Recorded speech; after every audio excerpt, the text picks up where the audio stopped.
आता बघूयात मुंबई उपनगरातील टॉप 9 घडामोडी।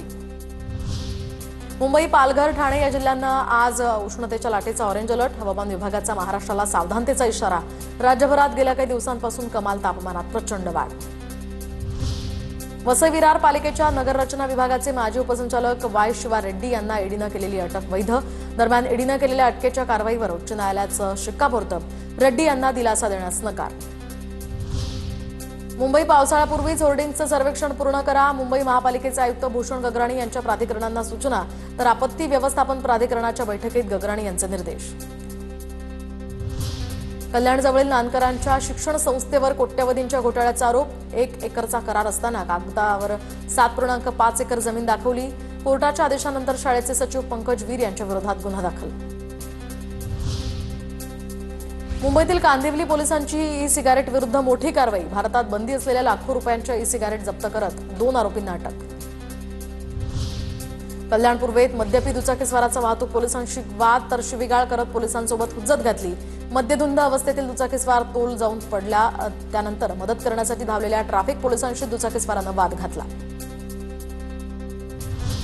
बोरिवलीतील संजय गांधी उद्यानातील आदिवासींचं आरे कॉलनीमध्ये पुनर्वसन करणार। 20 एकर जागेवर 20,200 कुटुंबांचं पुनर्वसन प्रस्तावित। मुख्यमंत्र्यांसोबतच्या बैठकीत हा निर्णय होईल। गणेश नाईकांची माहिती। अभिनवनगरच्या जमिनीवर अतिक्रमण। संजय गांधी राष्ट्रीय उद्यानाच्या अधिकाऱ्यांवर आरोप, तर वनविभागाच्या अधिकाऱ्यांवर लावलेले आरोप खोटे। किरण पाटील यांची प्रतिक्रिया। मुंबईच्या प्रादेशिक पारपत्र या अधिकारीपदी स्वप्नील थोरात, डॉक्टर अर्जुन देवरा यांच्या जागी थोरात यांची नियुक्ती। थोरात 2017च्या तुकडीचे भारतीय परराष्ट्र सेवा अधिकारी। आता घेऊयात पुणे जिल्ह्यातल्या टॉप 9 घडामोडींचा आढावा। इयत्ता 2री आणि 8वीतील विद्यार्थ्यांसाठीची संकलित मूल्यमापन चाचणी 22 एप्रिलपर्यंत होणार। 11, 15 आणि 22 एप्रिलला तारखेला ही परीक्षा घेतली जाणार, तर प्रत्येक तालुक्यामध्ये UDIASनुसार प्रश्नपत्रिका वाटप होणार।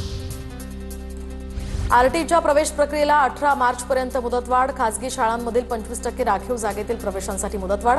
आतापर्यंत 2,04,000 अर्ज प्राप्त। पुण्यामध्ये चोरलेल्या रिक्षामधून प्रवाशांची वाहतूक चालत असल्याचा हा प्रकार उघड।